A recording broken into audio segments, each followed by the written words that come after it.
So much, Blake. We're going to get an attorney's perspective later in the show, but I want to get the political perspective right now from Ed Rollins. Did Donald Trump Jr. do the right thing by releasing these emails and trying to get ahead of the New York Times and ahead of the story? You're not going to get ahead of the New York Times in this story at this point in time. And the advice that I would give him, which obviously I'm sure he has good lawyers who've given this advice, shut up. Really? Basically, you have a Justice Department investigation going on. You keep feeding this thing. You can't knock it down. Whether you should have met with him or not is irrelevant at this point in time.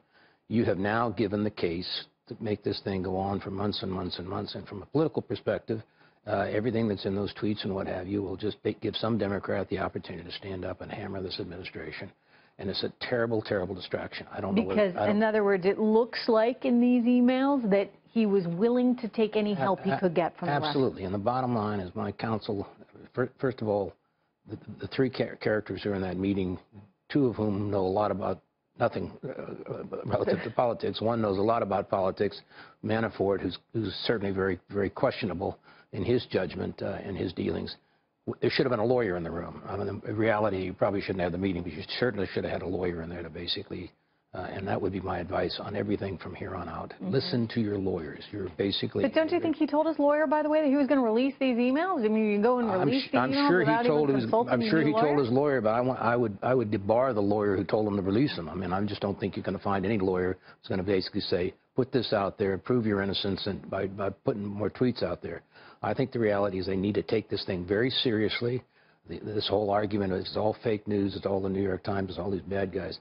The reality is you have a Justice Department full-scale investigation going on, and don't feed the fire. What about transparency, though? What about the idea that, okay, you know, if you don't think he did anything wrong, and there's just some emails saying, hey, yeah, I'd like to get some information, whatever you have. Well, is there anything wrong with that? That would be great if that's the way the interpretation would be. But you'll see all day today on your show and every other show is they'll be interpreting these things, and people will be discussing them and being saying this proves the case. Feeding the news cycle. Feeding the news cycle. And the reality is you don't want to feed the news cycle unless you have the strategy to do that. Do you think this was him on his own, him and his lawyer, him and his dad? No. And by the way, and yes, here we are feeding the news cycle, hypothesizing about it, but people want to know. I don't know any more than what anybody else knows at this point in time, but all I can tell you, if I was the advisor, which I'm not, and I'm sure lawyers who've been through these kinds of things say, let's get a strategy, let's figure this thing out, don't respond immediately, and let's think about what we're going to do and say, because obviously this thing's going to go on for a Can I ask you a question, though? I mean, how normal is this in a campaign to say, okay, we want to get some research on the other side? No, you get research. The reality is all the people that have been out there saying this is normal. Listen, the bottom line is you've had a long history of the Clintons.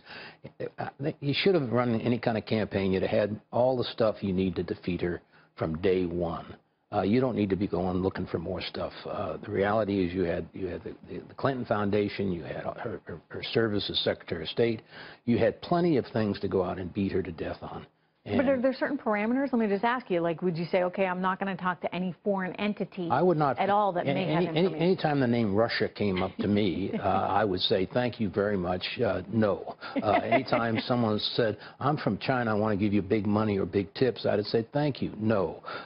You know, I don't want to create... naivete? It's total naivete, and I'm reminded of as all this has gone on. Ronald Reagan said to me one time, his daughter Maureen was very active in the party and a very able person, ended up being the co-chairman. He said, and I was complaining about something. He said, Ed, be very grateful I only have one child who's interested in politics, and you have to deal with it.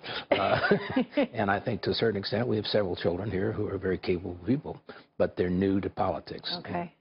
And that's affecting it. Although Paul Manafort, to your point, he should have known better. Well, but Manafort, at the end of the day, Manafort did not behave properly throughout this, and I would make that charge publicly or privately.